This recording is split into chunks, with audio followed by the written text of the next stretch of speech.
All right, so we're diving into another true crime case today. You sent this one over, the Watts family murders. Yeah. And we've got the Wikipedia article here in front of us. Yeah. And wow, this one is going to be a tough one. I can already tell. It is. It's Yeah. a rough one. So just to set the scene for everybody listening, we've got Chris and Shanann Watts, Well, a they- seemingly normal family Yeah, picture perfect family. in Frederick, Colorado, with their daughters Bella and Celeste, Uh-huh. and a baby boy on the way, and they're just gone. Yeah, it really makes you question everything you think you know about people you know. Right. They had the house, the kids, Yeah, on the surface, it seemed like they had it all. Yeah, totally. And you mentioned Shanann was pregnant too. She was, yes, expecting their third child. Wow. A little boy they were going to name Nico. Oh my gosh. Okay, so it's August 2018. Shanann and the girls, 4-year-old Bella, 3-year-old Celeste, disappear. Right. Walk me through what we know about the initial events here. So Shanann was actually on a work trip to Arizona, Okay. and she got back home early on August 13th. Mm-hmm. Her friend Nicole Atkinson dropped her off around 2 a.m. Okay. And later that day, Atkinson got worried because Shanann wasn't answering calls or texts Mm-hmm. and even missed a doctor's appointment. So that's when Atkinson went over to the Watts house. Exactly. She went over to check on her, but nobody answered.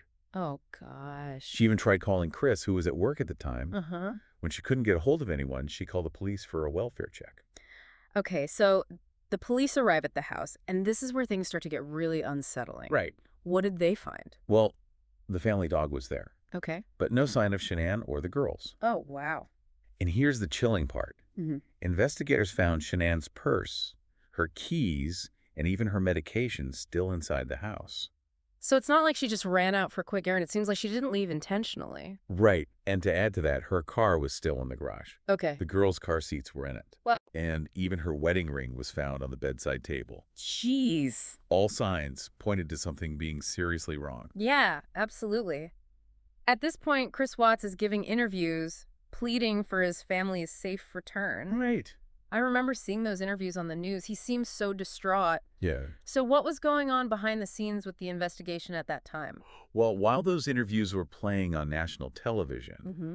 investigators were already piecing together a very different narrative. Okay. They brought Chris in for questioning and even had search dogs on his property. So what was the turning point in the investigation? Was there something specific that cracked the case open? It was the polygraph test. Okay. This is a test that measures physiological responses, You're right. like heart rate and blood pressure, to determine if someone's being truthful. Right. So did he take the test and pass? He took the test, Yeah. and he failed spectacularly. Oh, wow. Confronted with this evidence, Chris broke down. Okay. He first confessed to his father, Ronnie Watts, and then ultimately confessed to authorities that he was responsible for Shanann's death. So he confesses to killing his wife, but what about the girls? Yeah, They were still missing at this point, right? they were, yes. Okay. And here's where his story takes an even darker turn. Okay. Initially, Chris tried to shift the blame, claiming that he killed Shanann in a rage after she had smothered their daughters. He tried to pin the murders of his own children on his wife. Yeah. That's just monstrous. It is a claim that investigators quickly dismissed, though. Good. His story was unraveling, and he eventually led them to an oil field where he worked for Anadarko Petroleum. And this is where the bodies were found. Tragically, yes. It was a gruesome discovery. Oh, my God. Shanann was buried in a shallow grave, Yeah. and the girls, their bodies were found in separate crude oil tanks. Oh, my God. That is just horrific. It's a detail that has haunted everyone involved in the case, Yeah. and it gets even more disturbing. Bella, the 4-year-old, had scratches on her buttock, suggesting she was still alive and struggling when she was shoved through the narrow opening of the oil tank. It's difficult to even comprehend the terror those girls must have felt in their final moments. It is. So Chris Watts is arrested at this point, right? He is, yes. Okay. What were the specific charges brought against him? Well, given the heinous nature of the crimes, the charges were extensive. Okay. 3 counts of first-degree murder, with the aggravating factor of the victims being children under 12. Wow. Unlawful termination of a pregnancy. Yeah. And 3 counts of tampering with a deceased human body. Wow. With charges this serious, it seems like this would have been a highly publicized trial. Yeah, Did the case actually go to trial, or was there a plea deal involved? you're right. It was a high-profile case that drew national attention, Yeah. but Watts ended up entering a guilty plea to all charges, Okay. which ultimately took the death penalty off the table. Wait, the death penalty was a possibility? He was given the nature of his crimes. Mhm. However, Shanann's family made the difficult decision to request that the death penalty be removed as an option. Really? They believed that another death wouldn't bring their loved ones back, No, wow. and that Watts should instead spend the rest of his life in prison contemplating the gravity of what he had done. That's an incredibly powerful statement from a family who had endured such unimaginable loss. It is. So what was the final outcome? What was Chris Watts' sentence? He was sentenced to 5 consecutive life sentences without the possibility of parole, Wow. plus an additional 84 years for the other charges. That's essentially a life sentence several times over. It is. Where is he serving his time? Due to security concerns and the high-profile nature of the case, Yeah. he was transferred to a maximum security prison in Wisconsin. Okay, so Chris Watts is now behind bars. Right. But this case went far beyond just the legal proceedings. It became a national sensation, covered extensively by the media. It did, yeah. There was the Netflix documentary American Murder, Yeah. The Family Next Door, Right. and even a Lifetime movie. This level of media attention must have had a huge impact on everyone involved. You're absolutely right. The media coverage was intense Yeah. and brought the case into homes across the country. Yeah. It tapped into a primal fear, the idea that something like this could happen to anyone, anywhere. Right. It shattered the sense of security that many people associate with their own homes and families. And the fact that Shanann was active on social media, sharing those seemingly happy family photos and videos, Right. probably added to that sense of disbelief. Right. Here was this picture-perfect family, Yeah. and then suddenly it's all gone shattered by this unimaginable act of violence. The contrast between the curated image they projected online Right. and the horrific reality of the situation is jarring. It is. It highlights how easy it is to be misled by appearances, both online and in our daily lives. It's a stark reminder that we never truly know what's going on behind closed doors. Yeah. This case forces us to confront the darkness that can lurk beneath the surface, Right. even in seemingly ordinary lives. Absolutely. It's a lot to process. I need a minute to just let all of this sink in. This is incredibly heavy stuff. Yeah, take your time. These cases are never easy to digest. You're right. The details are shocking, and the emotional weight of it all can be overwhelming. Okay, I think I'm ready to keep going. What's really sticking with me is the question of why. Right. What could possibly drive someone to commit such a horrific act against their own family? Is there any way to understand the psychology behind something like this? That's the question that continues to haunt everyone who examines this case. Yeah. It's a complex question with no easy answers, Right. but perhaps by delving deeper into Chris Watts' psychological profile, Okay. we might find some clues. Okay. And maybe, just maybe, in understanding the why, we can start to figure out how to prevent these kinds of tragedies from happening again. Okay, let's do that. Let's try to unpack the psychology of Chris Watts. You mentioned earlier that there were signs of potential narcissism. Can you elaborate on that? Absolutely. We'll explore that in detail, Okay. as well as other possible contributing factors like financial strain and the impact of his affair on his mental state. Okay. Remember, human behavior, especially in extreme cases like this, Yeah. is rarely driven by a single factor. Yeah. It's often a complex interplay of personal, social, and psychological elements. This is where things get really interesting. We're going beyond the surface level of the case and diving deep into the potential motivations behind this horrific crime. Stick with us as we continue our deep dive into the Watts family murders. Absolutely. So we were starting to unpack the possible psychological factors at play with Chris Watts. Right. You mentioned narcissism earlier. Can Yeah. you elaborate on that and how it might relate to this case? Right. So narcissistic personality disorder is characterized by a grandiose sense of self-importance, Okay. a need for constant admiration, and a lack of empathy. Individuals with this disorder often have a fragile ego Okay. and can become enraged when they feel threatened or their needs aren't met. So are you suggesting that Chris Watts fit this profile? It's impossible to diagnose someone from afar, of course, Right. but there are certainly some aspects of his behavior that align with this disorder. Okay. Like what? For example, his initial attempt to blame Shanann for the murders of their daughters Right.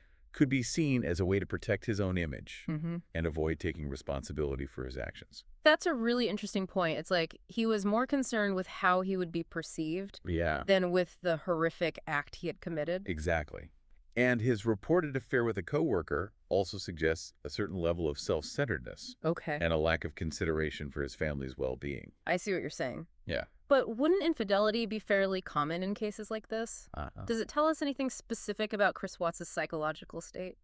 It's true that infidelity is often a factor in cases of domestic violence. But in this case, the affair seems to have played a more significant role. Okay. It wasn't just a fleeting indiscretion. Right. It represented a desire for a different life, a life that didn't include Shanann and the girls. So he saw his family as an obstacle to his happiness? Potentially, yeah. Like he was trapped. That's certainly a possibility. And when people feel trapped, they can become desperate. And desperation can lead to irrational, even violent behavior. It's chilling to think that he could have been so detached from his family, so willing to discard them like they were nothing. It's important to remember that people with narcissistic personality disorder often struggle to form genuine emotional connections. Okay. Their relationships tend to be superficial and transactional, serving their own needs rather than the needs of others. Okay, so we've got the potential narcissism, the affair, and the sense of feeling trapped. Right.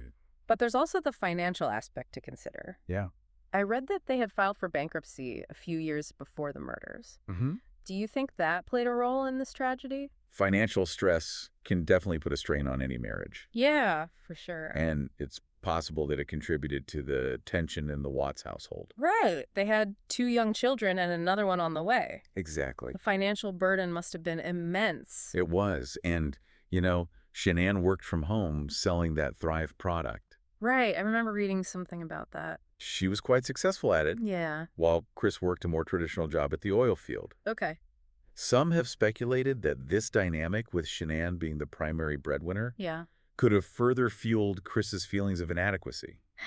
So we're talking about a potential cocktail of factors here. Narcissism, a desire for a different life financial strain, and possibly even resentment towards his wife's success. Yeah. It's like a perfect storm of circumstances that could push someone over the edge. Precisely.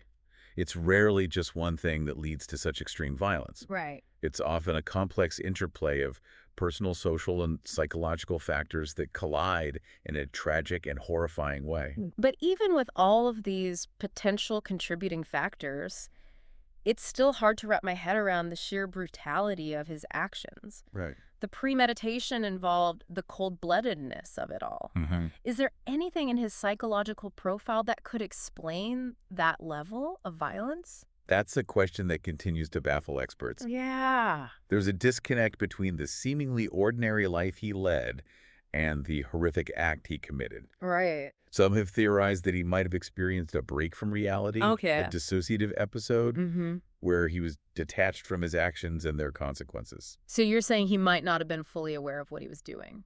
It's a possibility, though. It's important to note that Yeah. this is just speculation. Right. We may never truly understand the inner workings of his mind in those moments. It's unsettling to think that someone could commit such a horrific act and not have a clear memory or understanding of it. It challenges our basic assumptions about human behavior and the nature of evil. It forces us to confront the uncomfortable truth that darkness can reside within anyone, Right. even those who appear normal and harmless. It makes you wonder, doesn't it? It does. How many people are walking around with these dark impulses hidden beneath the surface? How can we ever truly know what someone is capable of? Those are difficult questions, They are. and they speak to a larger societal issue. Yeah. The need for greater awareness and understanding of mental health. Okay. Often there are warning signs, Yeah. subtle shifts in behavior that might indicate someone is struggling or in crisis. So what are some of those warning signs? What should people be looking out for? Well, sudden changes in mood, Okay. increased isolation, expressions of anger or resentment, Yeah. and a fascination with violence can all be red flags. Okay. Of course, these signs don't necessarily mean that someone is going to commit a violent act, Right. but they do warrant attention and concern. It seems like it's so important to create a culture where people feel comfortable talking about their mental health, where they feel safe seeking help when they need it. Absolutely. Yeah. Reducing the stigma surrounding mental health is crucial. Yeah. We need to encourage open communication and provide resources for those who are struggling. It's clear that this case goes far beyond just the tragic deaths of Shanann, Bella, and Celeste. It does. It raises profound questions about the nature of evil, the complexity of human behavior, Right. and the importance of mental health awareness in our society. And it also shines a light on the devastating reality of domestic violence. Yeah.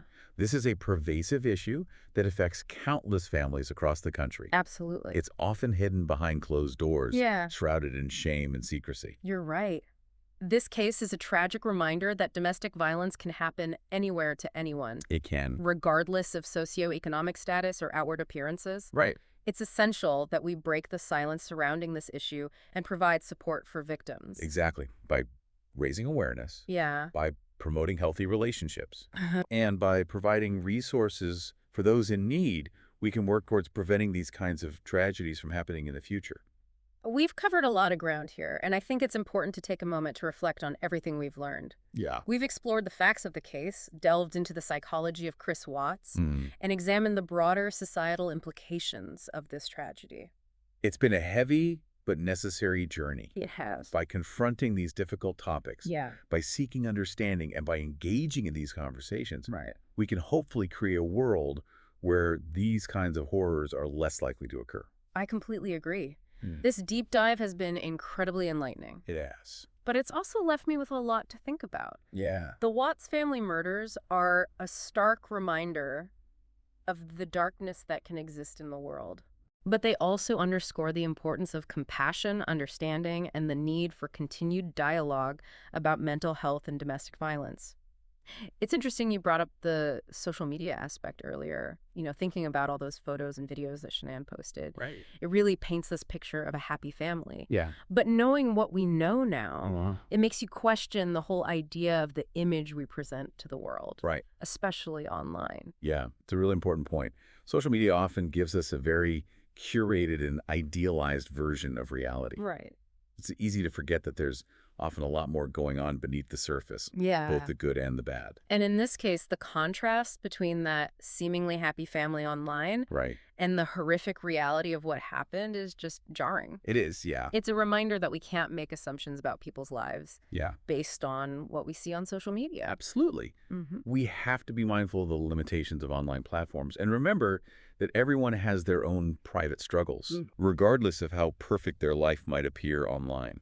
This whole case really underscores the dangers of assumptions in general, don't you think? Yeah. Assuming we know what's going on in someone else's life or Yeah. even in our own relationships can be incredibly dangerous. It's so true. Open and honest communication is key. Right. Talking about our feelings, our struggles, Yeah. and our needs can help prevent small problems Mhm. from escalating into major crises. And seeking help when we need it. Absolutely. There are resources available for people who are struggling in their relationships, Yeah. people who are feeling overwhelmed or trapped. Exactly. There's no shame in asking for help. Right. In fact, it's a sign of strength to recognize that we can't always handle everything on our own. We've talked about the warning signs of potential violence. Yeah. But let's shift gears for a moment and talk about resources and support for victims of domestic violence. Okay.